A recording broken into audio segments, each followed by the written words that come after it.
perfect example of this is this girl I had who was an Olympic caliber swimmer. Now, Hillary insisted that she couldn't do her work because she was lazy. Please. The girl is in the pool at 5 o'clock in the morning, swimming for 2 hours, and then after school, she's back in the pool for another 3-4 hours, busting her butt to make the Olympic team. I don't know about you, but that don't sound very lazy to me. But because she had that belief, it didn't count. That evidence was no good to her. So be careful here. When you're insisting that you can't do something or are a certain way, there's a good chance that there's evidence that that's not true. Find it, get it, build on it. Believe it or not, this makes sense. I know this girl in my English class, who is always whining about how much she hates writing, whenever we get an essay or something. She never shuts up about it, but at the same time she spends all her time writing these long letters, page after page. I asked her about what the deal is with that. She told me it wasn't really writing, because she could write whatever she wanted. That is totally stupid, but it is totally what he is talking about right here. Maybe he isn't entirely crazy after all.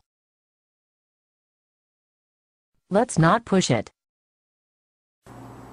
When you think that you can do something, your belief will drive you to use resources, abilities, and strengths that you have within you to a far greater degree.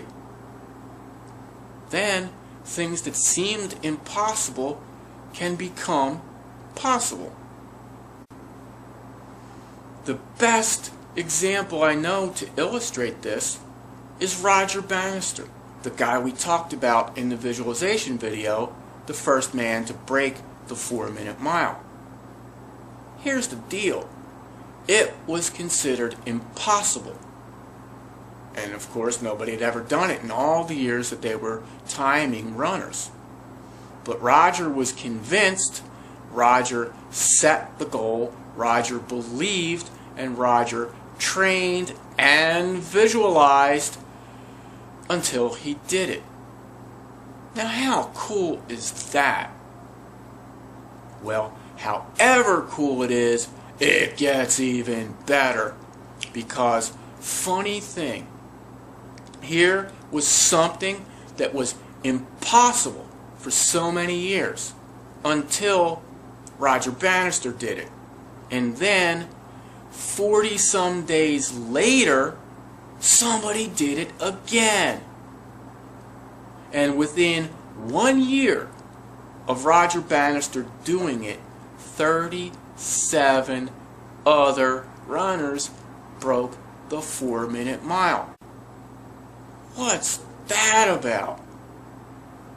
Well, what it's about is this. It was considered impossible. Nobody could do it. Why? Because they believed it was impossible. But once they saw Roger do it, they installed the belief in their mind that it could be done, and they were right.